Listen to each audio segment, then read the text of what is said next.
ఏ గుడికి పోయినా ఏ గిల్వారంగా లేచి శుద్ధి చేసి దీపధూపాలు పెడతారు అయ్యవార్లు.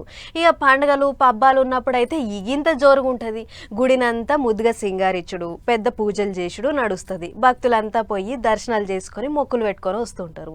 కానీ ఓ కాడ అట్లా కాదు. ఏడాదిలా 6 నెలలు పూజలు అయితే ఇంకో 6 నెలలు తలుపులు మూస్తారు. ఎక్కడి ముచ్చటో ఇప్పటికే అర్థమైంది కదా. నేను ఏ గుడి ముచ్చట చెప్తున్నానో ఈ వార్త చూడుర్రి, అర్థం కాని వాళ్ళకి అర్థమవుతుంది. 6 నెలలు తెరుస్తారు, 6 నెలలు మూస్తారు గుడి. ఉత్తరాఖండ్లో ఉన్న కేదార్నాథుని గుళ్ళే 6 నెలలే అవుతాయి పూజలు. ఇంకో 6 నెలలు అటు దిక్కు కూడా ఎవరు పోరు. ఎందుకంటే 6 నెలలు మంచుగడ్డలతోని కప్పుకొని ఉంటది గుడి అంతా.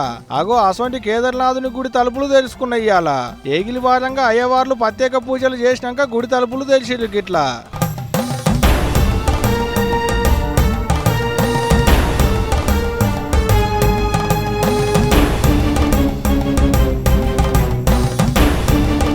డప్పుల సప్పులు మంగళ వాయిద్యాల నడుమ శివయ్యను పల్లకిలో ఊరేగించుకుంటా గుళ్ళకు తీసుకొచ్చారు. ఇటు భక్తులు కూడా అంతే. శివయ్య తొలి దర్శన భాగ్యం కొరకు శతం మంది వచ్చారు.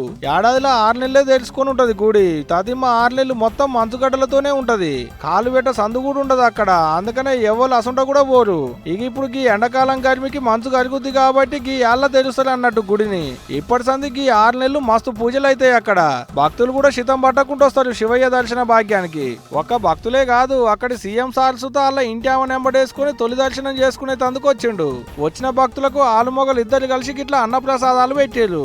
ఏదైతే ఇంకానికి 6 నెలలు కేదార్నాథులో ఇలా లేకుండా అయితే పూజలు. మీకు కూడా ఏమైనా ఓ బుద్ధి అయితే అట్లా పోయి ఓ పాలు చూసి తేలికే చూసుకొని ఏం చెప్తున్నా.